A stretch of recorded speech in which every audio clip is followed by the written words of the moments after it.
yes okay sir, welcome. మంచి topic తీసుకున్నారు. ఉద్యోగంలోకి వచ్చే ముందు, ఉద్యోగం ఇచ్చే ముందు క్వాలిఫికేషన్స్, ఎలిజిబిలిటీ మినిమం ఉంటాయి. ఇందాక మీరు అన్నారు బిఎడ్ వచ్చిన టైంలో ఇవన్నీ వచ్చినాయని. నేను అనుకుంటున్నా ఇప్పుడున్న టీచర్స్ బై చాయిస్ టీచర్ అయినా, బై ఛాన్స్ టీచర్ అయినా, రెండు క్వాలిఫికేషన్స్ మాకు వృత్తిరీత్యా అకాడమిక్ క్వాలిఫికేషన్ ఉంటుంది, ప్రొఫెషనల్ క్వాలిఫికేషన్ ఉంటుంది. అకాడమిక్ క్వాలిఫికేషన్ డిఫరెంట్ సబ్జెక్ట్స్ ఉంటాయి. ప్రొఫెషనల్ క్వాలిఫికేషన్ ఇందాక మీరు చెప్పినట్టు డిఎడ్, బిఎడ్, ఎంఎడ్, అందులో కూడా సబ్జెక్ట్స్, ఆప్షనల్స్ అవన్నీ ఉంటాయి. స్కూల్ అడ్మినిస్ట్రేషన్ ఇవన్నీ కూడా వ్యవహారాలు మొత్తం కూడా అన్ని ఉంటాయి, సబ్జెక్ట్స్ అన్ని. అంటే ఎవ్వరికీ లేని విధంగా టీచర్కు వడపోత కార్యక్రమము డిఎస్సిలో క్వాలిఫై అయ్యే కాకుండా మంచి ర్యాంక్ వస్తే, మంచి మార్క్స్ వస్తేనే ఉద్యోగానికి ఇతను సరిపోతాడు, పనికొస్తాడు అనే విధంగా ఫిల్టర్ చేసి రిక్రూట్మెంట్ చేసిన తర్వాత మాత్రమే ఆ టీచర్కు అపాయింట్మెంట్ ఆర్డర్ చేతికి వస్తుంది.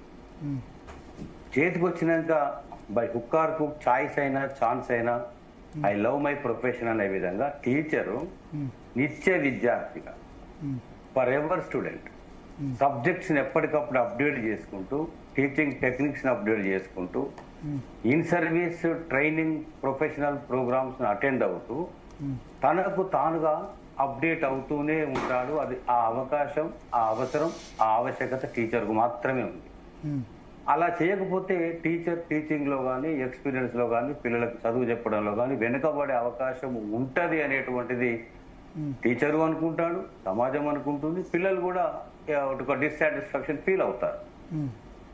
అయితే అన్ని పరిమితుల మధ్యలో, అన్ని సెలక్షన్స్ మధ్యలో ఒక టీచర్ ప్రొఫెషన్ లోకి వచ్చిన తర్వాత ఎప్పటికప్పుడు అప్డేట్ అవుతున్నటువంటి దాంట్లో మీకు నిజంగా కూడా నేను మీకు నమస్కారాలు చెప్తున్నా. ఎందుకంటే టీచర్స్ కష్టపడుతున్నారు, చదువు చెప్తున్నారు. ఒకప్పటి మాదిరిగా ఇప్పుడు లేదని మీరు ఏదైతే చెప్పారో వ్యాఖ్యానము, అది నేను చాలా స్వాగతిస్తున్నది. మీకు ఉపాధ్యాయ వృత్తి పట్ల, ఉపాధ్యాయుల సమస్యల పట్ల మీకు ఉన్నటువంటి అవగాహనకు అభినందనలు సార్. ఈ ఇన్ సర్వీస్ టీచర్స్ కు టీచర్ ఎలిజిబిలిటీ టెస్ట్ అనేది ఒక విచిత్రమైన పరిస్థితి. 2011లో అది కేంద్ర స్థాయిలో నుంచి దేశవ్యాప్తంగా national council for teacher education ప్రామాణికంగా దాన్ని ఇంట్రొడ్యూస్ చేశారు. సంవత్సరానికి 2 సార్లు టెట్ పాస్ కావాలనేటువంటిది ఒకటి నిబంధన పెట్టారు. 2 సార్లు కండక్ట్ చేస్తున్నారు. బిఎడ్ చేసిన వాళ్ళు, ఎంఎడ్ చేసిన వాళ్ళు, పీజీస్ ఉన్న వాళ్ళు, డిగ్రీ క్వాలిఫికేషన్స్, పీజీస్, పిహెచ్డీస్ ఉన్న వాళ్ళు డిఎస్సికి అపియర్ అవ్వాలంటే తొలుత నువ్వు టెట్ లో క్వాలిఫై అయ్యే కాదు, మంచి స్కోరింగ్, మంచి ర్యాంక్ తెచ్చుకుంటేనే నీకు డిఎస్సిలో అవకాశం ఉంటుంది. అక్కడ కూడా ర్యాంకింగ్ మంచి మార్క్స్ వస్తేనే రిక్రూట్మెంట్ ఆర్డర్ చేసుకొస్తుంది. ఇది 2011 నుంచి డిఎస్సికి in addition to that TET అనేటువంటిది సెలక్షన్ కు అమల్లోకి వచ్చిన పరిస్థితి. ఎంత దూరం పోయింది పరిస్థితి అంటే, ఉద్యోగాల్లో ఉన్న వాళ్ళు అందరూ కూడా 5 సంవత్సరాల సర్వీసు పూర్తి చేసిన వారు అందరూ కూడా ఉద్యోగంలోకి వచ్చే వరకు ఎట్లాగుంటది. ఒకవేళ పాత వాళ్ళు ఉంటే who have completed 5 years must qualify TET, not only pass qualify. ఇందాక మీరు చెప్పారు అందులో ఎస్సీ, ఎస్టీ, బీసీ, ఓసీకి రావాల్సినటువంటి మార్క్స్ ఇవంతా కూడా 2 years లో మీరు పాస్ కావాల్సిందే అని ఒక కంపల్షన్ పెట్టారు. ఒక్కొక్క సంతోషించాల్సింది కొంచెం ఊరట ఏంటంటే, ఇది ఇన్నిసార్లే పాస్ కావాలంటే ఉన్న ఉద్యోగాలు ఊడిపోయేది. ఇన్ని అటెంప్ట్స్ లోనే పాస్ కావాలని నిబంధనలు పెట్టి ఉంటే అక్కడ రిలాక్సేషన్ కొంచెం. అసలు టెట్టే పెడతలేవు కదా గవర్నమెంట్ లో, ఓన్లీ డిఎస్సి పెట్టినప్పుడు పెడుతున్నారు. 6 నెలల కోసం టెట్ పెట్టాలి అని ఆ రూల్ మాత్రం ఎవరు ఫాలో గారు. ఈ గవర్నమెంట్, పోయిన గవర్నమెంట్ కానీ టెట్ కంపల్సరీ 6 నెలలకు ఒకసారి కండక్ట్ చేస్తున్నారు. కానీ ఎన్ని లక్షల మంది ప్రొఫెషనల్ అకాడమిక్ క్వాలిఫికేషన్స్ ఉన్న నిరుద్యోగులు ఉన్నారు. డిఎస్సి విధిగా 6 నెలలకు ఒకసారి కాకపోయినా సంవత్సరానికి ఒకసారి పెట్టాలనేటువంటి ఇంగిత జ్ఞానం సోయి ఏ ప్రభుత్వాలకు లేదనేది నిర్వివాదాంశం. ఇవాళ 26,000 పైగా పాఠశాలలు ఉంటే 1,06,738 మంది టీచర్స్ వర్కింగ్ క్యాడర్ ఉంటే 19,566 పోస్టులు ఖాళీగా ఉన్నాయి. ఇందులో ఎస్జిటిస్ ఎంత టోటల్ టీచర్స్ ఎంత? 26,000 పాఠశాలలో ఎంత? 1,00,000 1,06,738 మంది టీచర్స్ వర్కింగ్ క్యాడర్. ఓకే. ఖాళీలు ఉన్నాయి 19,566 పోస్టులు ఖాళీలు ఉన్నాయి. అంటే రమారమి 25,000 అంటే 19 ఇవి 26,000 స్కూళ్లలో దగ్గర దగ్గర 20,000కు దరిదాపుల్లో పోస్టులు ఖాళీగా ఉన్నాయి.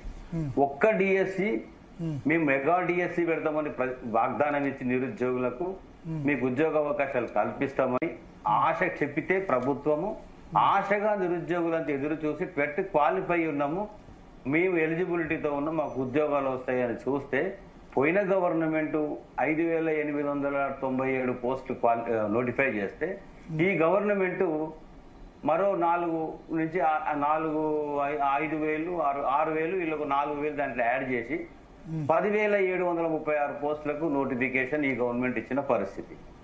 తను ఏమంటా ఉన్నాడు, ఉపాధ్యాయులు బాగా పనిచేయండి, ప్రభుత్వ పాఠశాలను బలోపేతం చేస్తున్నా, నేనే విద్యామంత్రిని, నేనే ముఖ్యమంత్రిని, మీరు పనిచేయండి అని చెప్పుకుంటూనే ఉన్న పాఠశాలలు పనికిరావు, ఉన్న ఉపాధ్యాయులకు నైపుణ్య సామర్థ్యాలు లోపించినయా, అవకాశం పనిచేసే అవకాశం లేకుండా పోతున్నదా, other than teaching duties teachers కు ఎందుకు అనేది నా సర్వీస్ మొత్తంలో 36 సంవత్సరాలుగా ఉపాధ్యాయ సంఘాల ప్రధాన అంశంగా మాకు ఏ అదర్ దాన్ టీచింగ్ డ్యూటీస్ మాకు అప్పచెప్పకండి, మాకు ఓన్లీ టీచింగ్ మాత్రమే పరిమితం చేయండి, ప్రతి సంవత్సరము సమ్మర్ లో మీరు ఇన్ సర్వీస్ ట్రైనింగ్ క్యాంప్స్ పెట్టి సబ్జెక్ట్ ఎన్రిచ్మెంట్ ప్రోగ్రామ్స్ పెట్టండి అని ఎన్నిసార్లు చెప్పినా మాకు అదర్ దాన్ టీచింగ్ డ్యూటీస్ మా మెడకు పడతాయి, ఎన్రోల్మెంట్ మమ్మల్ని పంపుతారు, బడిబాటకు మమ్మల్ని పంపుతారు, గవర్నమెంట్ స్కూల్స్ ఇంత గొప్పదని ఏ మంత్రి చెప్పడు, ఏ ఎమ్మెల్యే చెప్పడు, ఏ ముఖ్యమంత్రి చెప్పడు. మేముగానే ప్రభుత్వ పాఠశాలను అసౌకర్యాలను దాచిపెడుతూ, ఇక్కడ ఉన్నటువంటి కొరతలను దాచిపెడుతూ ప్రభుత్వ పాఠశాలల్లో ఉచిత పుస్తకాలు ఇస్తున్నాం, మధ్యాహ్న భోజనం పెడుతున్నాం, ఇన్ని క్వాలిఫికేషన్స్ ఉన్నాయి, ఫ్రీ ఎడ్యుకేషన్ ఉంది, రండి రండి రండి అని ఇంటింటికి తిరిగితే ఈ ప్రభుత్వ పాఠశాలల్లో సబ్జెక్టు టీచర్సే లేరు, కొరత ఉంది. మీరు మా పిల్లల్ని తీసుకెళ్లి స్కూల్లో చేసిన తర్వాత చదువు రాకపోయినా, ఫలితాలు రాకపోయినా, సబ్జెక్టు పర్ఫార్మెన్స్ లేకపోయినా మీరు బాధ్యత వహిస్తారని తల్లిదండ్రులు అడిగితే ఒక అష్యూర్డ్ గా ప్రామిస్ చేసే పరిస్థితి ఇలా ఉపాధ్యాయులకు లేదు. ఎన్రోల్మెంట్ తగ్గినా మాదే బాధ, డ్రాప్ అవుట్స్ వచ్చినా మాదే బాధ, పిల్లల్లో ఆ రకమైన కండక్ట్ బిహేవియర్ లో క్లాస్ రూమ్స్ ఒక డిస్టర్బెన్స్ జరిగినా టీచరే బాధ్యత. ఇట్లా టీచర్స్ కు అడుగడుగున సామర్థ్యాల కొలతలు ఎందుకో నాకు అర్థం కావడం. ఓకే, ఒక పోలీస్ డిపార్ట్మెంట్ ఉంది, ఒక దొంగ పరిగెడుతున్నాడు, ఫిజికల్ ఫిట్నెస్ అవసరం, అతను పర్సనాలిటీ మెయింటైన్ చేయాలి, తుపాకీ రైఫిల్స్ వేర్చడంలో శిక్షణ ఉండాలి, అతను ప్రొఫెషనల్ గా అవసరం. ఒక డ్రైవర్ ఉన్నాడు, కంటి చూపు ఉందా లేదా, ఫిజికల్ పర్ఫార్మెన్స్ ఉందా లేదా, వాళ్ళకు అవసరం. టీచర్ కు ఏమవసరం, ఎందుకు అవసరం అనేటువంటిది నేను అడుగుతా ఉన్నా సార్.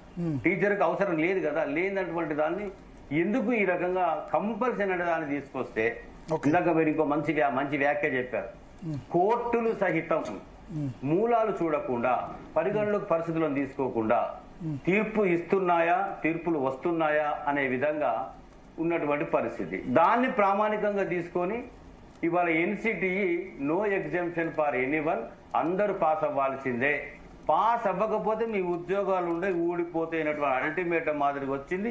విపరీతమైన మానసిక ఆందోళనలు మా టీచర్స్ ఇప్పుడు ఉన్నమాట వాస్తవం సార్. ఓకే, మనతో పాటు శ్రీపాల్ రెడ్డి గారు కూడా ఉన్నారు.